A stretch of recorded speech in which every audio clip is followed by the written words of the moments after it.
Well, let's not kid around. Witches are fabulous.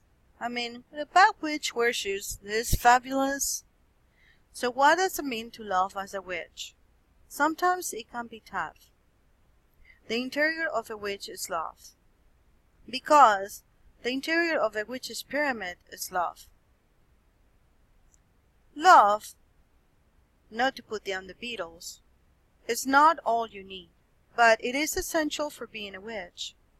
The best way to end any spell is with the traditional words, with harm towards none, and for the greatest good of all. That is a good statement of your intent to act from a place of love. It is the love inside that gives the pyramid its shape and its strength, just as the love in your life gives its shape and its strength. Love keeps it from being hollow and meaningless. To become a witch, you must know that you are loved and what to love. Write about your sources and objects of love in your Book of Shadows. One of the principles of magic is that all things are connected. In this context, that means if you love anything or anyone, you're loving everything, including yourself. Likewise, if you hate something, you're hating yourself. So start loving freely. What you send, remember, it will return threefold. There is no tool specifically associated with love because it permeates everything a witch does. All of a witch's tools are about love. Certainly the goddess and god are love. They're represented by the light of the candles on your altar, and so the candles are symbols of love. There are usually at least 2 candles on the altar, and they can be any color, shape, or sizes that you want. Whatever works with the purpose of the final ritual that you're doing. Now, let's do something fun. Write this in your Book of Shadows. Let's choose your magical name. So once you have your Book of Shadows and your Athame, Wand, Chalice, and Pentacle, you might want to choose a magical name. This is not necessary, of course. You don't need to take a magical name, and we know that many witches haven't. Some see their whole lives as magical, and others don't want to be seen to be hiding behind a new name. Others really haven't thought about it. However, many witches do see several advantages in taking a magical name. Your magal name has past connotations, baggage, and some of that you don't want to keep in your new life as a witch. That baggage can limit you and keep you from thinking in your own patterns. For example, Jane is the prize, the underdog. She's always the last one picked for team sports or whatever your past history was like. A new magical name can symbolize who you want to be and are becoming, and reflect an attribute you aspire to, like Lionheart for courage, Cloud Castle for more imagination, or Artemis for slenderness, agility, and the love of animals.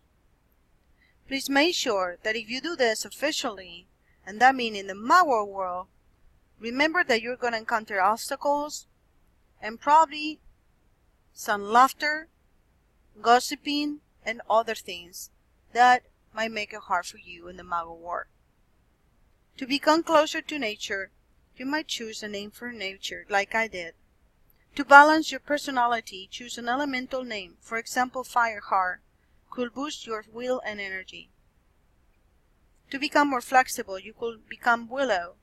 If you want freedom and to express yourself, you might choose Birdsong. We have many names, but one way to choose your name is to go through lists. Simply find the words that speak to you, then put the 2 or 3 together. Write the possibilities in your Book of Shadows, and then say them out loud when you're introducing yourself in a pagan festival. Say, "Hello, my name is White Feather." How does that sound? How does it feel? How does it feel in a year? Is it a name you will have to grow into, or one that you feel too small in a few months? If it is unusual, are you willing to always spell it out for people? Or are you going to get really tired of that? Try now and see what you come up with. I'm going to give you some ideas on how to choose your magical name. So, I'm going to give you some words, and There's so many, so I'm just gonna give you about maybe 5 or 6 from every kind of column that I have here that I have written down over long periods of time.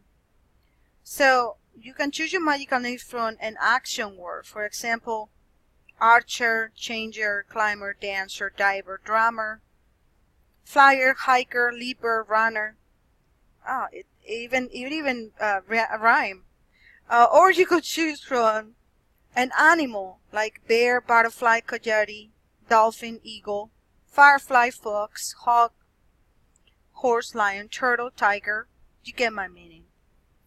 Also, archaeology has very cool names. For example, altar stone, blue stone, brooch, cromlech, dolmen, henge, hillfort, holystone, megalith.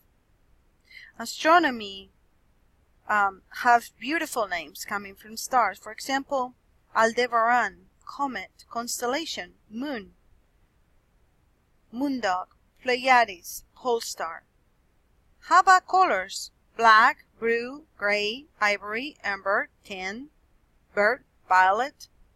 Or elements: fire, mountain, rock, soil, stone, air, flame, river, ocean, lake, sea, wave crest, spirit, lady, lore.